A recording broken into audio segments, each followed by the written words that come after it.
আসসালামু আলাইকুম, welcome to Ages art and craft. আজকে আমি অনেক সুন্দর একটা ফুলদানি বানিয়ে দেখাবো প্রথমে, তারপর একটা ফুলও বানিয়ে দেখাবো। এজন্য আমি 4-5টা কালারে কেলে নিয়ে নিচ্ছি। কেলেগুলো এইভাবে আমি একটু লম্বা করে নেব প্রত্যেকটা।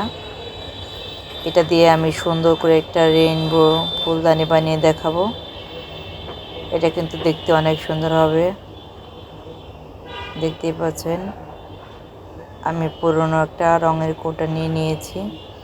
এটা আমি সুন্দর করে পরিষ্কার করে নিয়েছি। এটার উপরে আমি কিলে দিয়ে এখন সুন্দর করে ফুলদানি বানিয়ে দেখাবো। এজন্য আমি সবগুলো কিলে এইভাবে আমি জোড়া লাগিয়ে নিয়েছি সুন্দর করে। সবগুলো এইভাবে আমি বড় করে জোড়া লাগিয়ে আমি মাপ দিয়ে কেটে নিচ্ছি। তাহলে লাগানোর সময় আর কাটতে হবে না। প্লিজ ধৈর্য ধরে ভিডিওটা শেষ পর্যন্ত দেখবেন।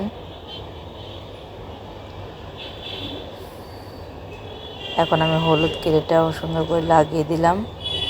দেখতেই পাচ্ছেন আমার রেইনবো ফুলদানিটা কিন্তু অনেক সুন্দর হচ্ছে। এখন আমি কৌটাটার উপরে একটু আঠা দিয়ে নিচ্ছি, তাহলে ভালোভাবে লেগে যাবে, খুলে পড়বে না। এই জন্য আঠাগুলো সুন্দর করে আমি লাগিয়ে দিচ্ছি।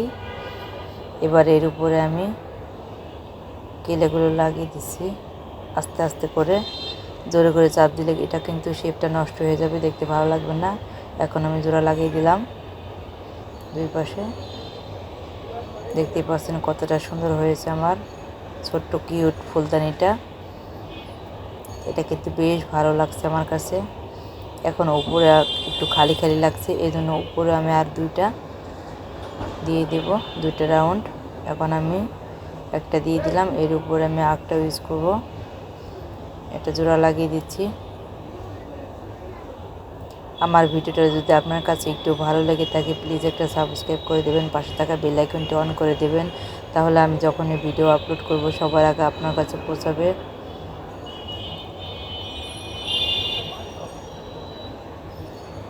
ভিডিওতে একটা লাইক দিয়ে দেখাটা কন্টিনিউ করুন প্লিজ। দেখতে পাচ্ছেন আমি কত সুন্দর ফুলগুলো দিয়ে সাজিয়ে নিচ্ছি ফুলদানিটা। এখন কিন্তু অনেক সুন্দর লাগছে, ফুলগুলো কিন্তু অনেক সুন্দর। এই ফুলগুলো আপনারা যদি কেউ বানাতে চান তাহলে আমার চ্যানেলে এর ভিডিও দেওয়া আছে, ওখান থেকে দেখে নিতে পারেন। দেখতে পাচ্ছেন ফুলদানিটা কিন্তু অনেক সুন্দর হয়েছে। এখন আমি আরেকটা সুন্দর ফুল বানিয়ে দেখাবো। এই জন্য আমি কিছুটা ব্রাউন কালারে কেটে নিয়ে উপরে আমি একটু ডিজাইন করে নিচ্ছি এভাবে গোল করে। এখন আমি ফুলের পাপড়ি বানিয়ে নেব, এই জন্য আমি হলুদ কেলে ব্যবহার করব। এখানে হলুদ কেলটা সুন্দর করে মিশিয়ে নিলাম। এবার আমি এটাকে ছোট ছোট করে কেটে পিস পিস করে নেব ফুলের পাপড়ি বানানোর জন্য। যারা যারা নতুন আছেন প্লিজ আমার চ্যানেলটাকে সাবস্ক্রাইব করে দেবেন, পাশে থাকা বেল আইকনটি অন করে দেবেন। আর হ্যাঁ, একটা লাইক কমেন্টস করতে কিন্তু ভুলবেন না। আর যারা যারা আমার চ্যানেলটিকে সাবস্ক্রাইব করেছেন তাদেরকে অসংখ্য অসংখ্য ধন্যবাদ। আমার এই ফুলদানিটা আপনাদের কাছে কেমন লাগছে প্লিজ কমেন্টস করে জানাবেন। এরকম যদি আরও ভিডিও দেখতে চান তাহলে জানাবেন প্লিজ, আমি বানিয়ে দেখানোর চেষ্টা করব। এভাবে আমি সুন্দর করে ফুলের পাপড়ি বানিয়ে নিচ্ছি। আমি একটু গোল করে নিচের দিকটা একটু লম্বা করে নিয়েছিলাম। এখন হালকা করে এটা চাপ দিলে ফুলের পাপড়ি হয়ে যাবে। দেখতেই পাচ্ছেন এটা কিন্তু অনেকটা সোজা বানানো, আর দেখতেও কিন্তু অনেক সুন্দর হয়। এভাবে আমি সবগুলো পাপড়ি বানিয়ে নিচ্ছি। এখন আমি পাপড়ির উপরে হালকা একটু ডিজাইন করার জন্য মাঝ বরাবর একটা দাগ কেটে নিলাম। এভাবে আমি সবগুলো পাপড়িতে দাগ কেটে নিয়েছি। এখন আমি ফুলের পাপড়িগুলো সুন্দর করে সেট করে দেব। এভাবে একটা একটা করে আমি আস্তে আস্তে সুন্দর করে সেট করে দিচ্ছি।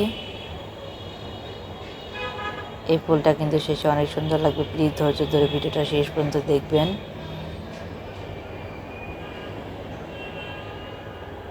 প্রথমে আমার ফুলের পাপড়ি এক রাউন্ড লাগানো শেষ। এবার আমি দ্বিতীয়বার আবার লাগাচ্ছি উপর দিয়ে।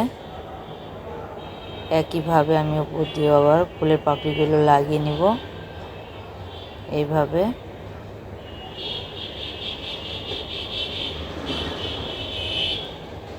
আমার ফুলের পাপড়িগুলো লাগানো শেষ, দেখতে পাচ্ছেন কতটা সুন্দর হয়েছে। এখন আমি ছোট ছোট করে বল বানিয়ে নিব ফুলের মাঝখানে, এগুলো আমি লাগিয়ে দেবো। এই জন্য এগুলো কিন্তু অনেক ছোট ছোট বল বানাতে হবে। দেখতে পাচ্ছেন আমি কতটা ছোট করে নিয়েছি, বড় হলে কিন্তু দেখতে ভালো লাগবে না। অনেক ছোট ছোট করে আমি কতগুলো হলুদ বল বানিয়ে নিলাম। এখন চারপাশে গোল করে আমি এটা লাগিয়ে নেব। মাঝখানে আমি ফাঁকা রাখবো, কারণ মাঝখানে আমি লাল কালারের বলগুলো লাগাবো, এই জন্য। এভাবে আমি সবগুলো বল সুন্দর করে সেট করে দিচ্ছি। একটা কাঠি দিয়ে ওঠাতে হবে, এগুলো হাত দিয়ে ওঠানো যায় না, এই জন্য। এখন আমি লাল কালারের বলগুলো বানিয়ে নিয়েছি। এখন এগুলো আমি সুন্দর করে মাঝখানে সেট করে দিচ্ছি। আমার এই ফুলটা বানানো আপনাদের কাছে কেমন লেগেছে প্লিজ কমেন্টস করে জানাবেন। ফুলটা বানানো শেষ। এখন আমি ফুলের পাতা আর গাছটা বানিয়ে নেব। এজন্য আমি একটা টুথপিকের ভিতরে কিছুটা কেলে দিয়ে গাছটা বানিয়ে নিয়েছি। এখন আমি পাতা বানিয়ে নিলাম। ঠিক এইভাবে লম্বা করে আস্তে করে চাপ দিলে পাতা হয়ে যাবে। এখন আমি পাতার সুন্দর করে মাছের শেপটা দিয়ে দিচ্ছি। দেখতে পাচ্ছেন পাতাটা কিন্তু অনেক সুন্দর হয়েছে।